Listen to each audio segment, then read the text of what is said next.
T'es-tu déjà demandé comment une grappe se transforme en ce vin que tu savoures à chaque toast? Dans la vidéo d'aujourd'hui, nous t'invitons à découvrir un parcours fascinant, de la vigne au verre. Plonge dans l'univers de la vinification, où chaque étape, depuis la sélection minutieuse des raisins à leur pic de maturité, jusqu'à l'embouteillage final, est réalisée avec précision et passion. Prépare-toi à découvrir les secrets et techniques qui ont été perfectionnés au fil des siècles et qui transforment le travail du viticulteur en un art célébrant l'union entre la nature et la tradition.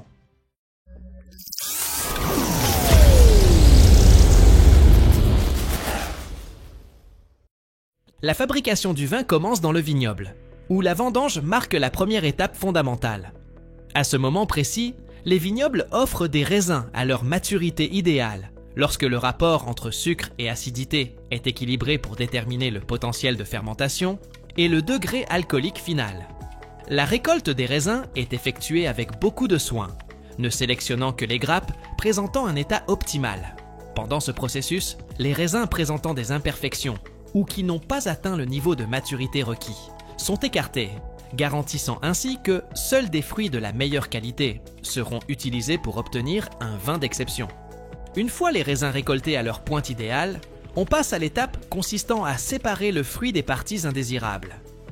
Cette phase consiste à éliminer les branches, les feuilles et tout autre élément étranger susceptible d'interférer avec la pureté du jus. Pour ce faire, une machine spécialement conçue pour égrapper est utilisée, séparant la grappe, ne laissant que les raisins prêts à être traités. Dans certains cas, une technique alternative appelée macération carbonique est employée. Cette méthode consiste à introduire la grappe entière dans un environnement contrôlé à faible concentration d'oxygène, permettant ainsi aux raisins de fermenter sans perdre leurs composants essentiels. Bien que cette technique puisse conférer des propriétés distinctives, les vins qui en résultent présentent souvent une stabilité moindre et un potentiel de vieillissement réduit par rapport à ceux élaborés selon des méthodes conventionnelles. Une fois les raisins débarrassés des éléments non désirés, le processus de foulage commence.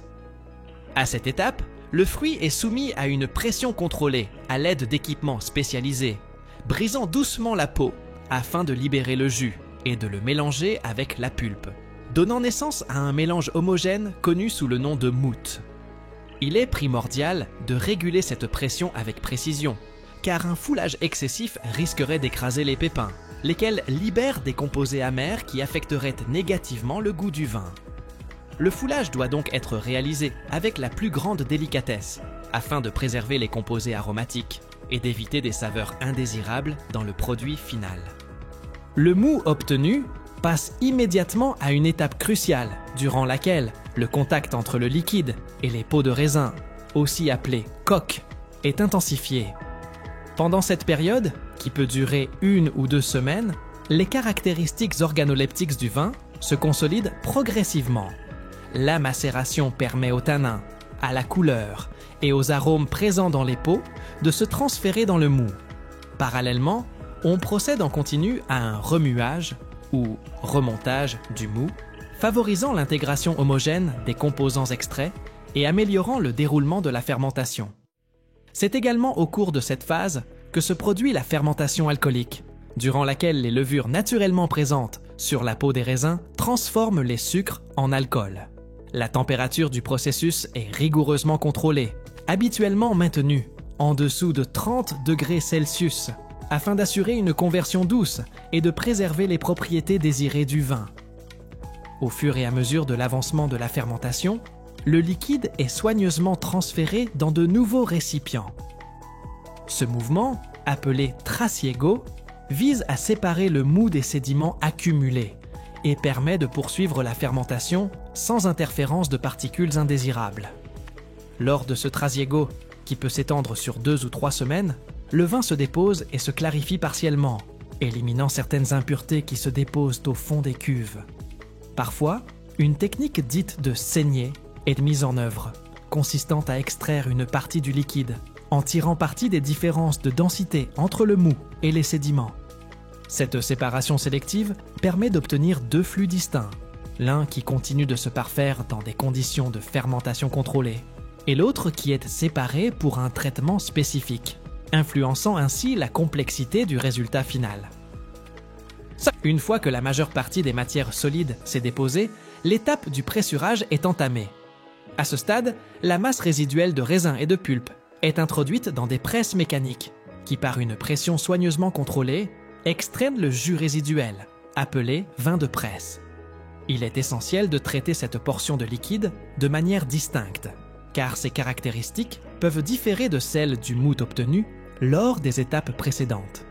Les résidus solides restant après le pressurage, communément appelés marques, ont leur utilité, car ils sont souvent destinés à des processus de distillation pour la production d'autres liqueurs, ou sont traités pour valoriser leurs composants. La séparation entre le vin provenant du pressurage et celui obtenu lors du trasiego permet de maintenir un contrôle rigoureux sur l'évolution et l'intégration des différents courants composant le produit final. Une fois l'extraction complétée et le premier ferment consolidé, le vin entre dans une nouvelle phase de transformation, connue sous le nom de fermentation malolactique. Durant cette étape, des bactéries présentes de façon naturelle transforment l'acide malique, responsable d'une acidité initiale intense, en acide lactique, plus doux. Ce processus ajuste et équilibre le profil acide du vin, lui conférant une texture plus ronde et un goût moins agressif. Le contrôle de la température et du temps est essentiel durant cette fermentation secondaire, car toute variation de ces paramètres peut affecter de manière notable la transformation correcte de l'acide, et par conséquent, le résultat sensoriel final.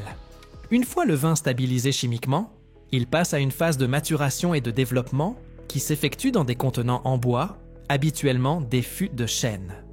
Pendant cette période de vieillissement, le vin subit une micro-oxygénation due à l'interaction avec le bois et à l'entrée contrôlée de petites quantités d'oxygène par ses pores. Cette oxygénation progressive contribue à l'intégration des tanins, à l'approfondissement des arômes et au développement de saveurs complexes et mûres. Le type de chêne, la taille de ses pores et le degré de toastage du fût sont des facteurs déterminants qui confèrent au fût le caractère unique qu'il peut apporter. La durée de l'élevage peut varier considérablement en fonction du style de vin recherché et, à la fin de cette période, le fût peut être réutilisé pour d'autres processus ou, éventuellement, affecté à d'autres usages tels que la production d'autres spiritueux. Avant que le vin puisse être considéré comme prêt pour la commercialisation, il doit subir une dernière procédure de purification, la clarification. Durant ce processus, on élimine les impuretés et les particules en suspension qui pourraient subsister dans le liquide, garantissant ainsi une apparence claire et limpide au vin. Pour ce faire, différentes méthodes peuvent être employées, allant de l'utilisation d'agents clarifiants aux techniques traditionnelles faisant appel à l'effet de coagulation des blancs d'œufs, qui rassemblent et éliminent les sédiments. Il est fondamental que la clarification soit réalisée avec précision, car un excès dans ce procédé pourrait également éliminer des composés qui apportent du corps et de la personnalité au vin, affectant ainsi sa texture et son goût de manière indésirable. Enfin, après avoir traversé ces étapes complexes et minutieuses, on arrive à la dernière phase, l'embouteillage. À ce stade, le vin, désormais clarifié et stabilisé, est soigneusement transféré dans des bouteilles, qui ont généralement une capacité standard, bien que diverses présentations existent en fonction de la tradition et du marché. L'embouteillage est effectué de manière à assurer la continuité du processus d'évolution, car dans certains cas, le vin continue de développer ses caractéristiques internes grâce à l'interaction avec le bouchon, qui permet une entrée très subtile d'oxygène. Pour certains styles de vin, l'embouteillage représente la fin du processus et le début de la distribution, tandis que pour d'autres, le repos en bouteille permet une intégration définitive des nuances et de la complexité développée au cours du processus. Chaque détail de cette étape est traité avec le plus grand soin pour préserver la qualité et le caractère du vin, reflétant dans chaque flacon une part de l'histoire, de la tradition et du savoir-faire accumulé durant toute sa fabrication. Ce long et minutieux parcours, de la vigne à la bouteille, démontre la complexité et la passion impliquées dans la production du vin. Chaque étape, de la récolte et de la sélection des meilleurs raisins, en passant par l'élimination des éléments indésirables, le contrôle précis du foulage pour extraire le jus, jusqu'à la longue macération permettant le transfert de couleurs et d'arômes, est essentielle pour obtenir un produit final de haute qualité. La fermentation alcoolique et la fermentation malolactique qui suit sont des processus biologiques délicats, menés sous des conditions strictes de température et de temps, garantissant que les saveurs et la structure du vin se développent de la manière souhaitée. L'embouteillage non seulement préserve les qualités du vin, mais lui permet également de poursuivre son évolution au fil du temps, témoignant de l'interaction entre la tradition du vigneron et l'innovation incessante des techniques de production.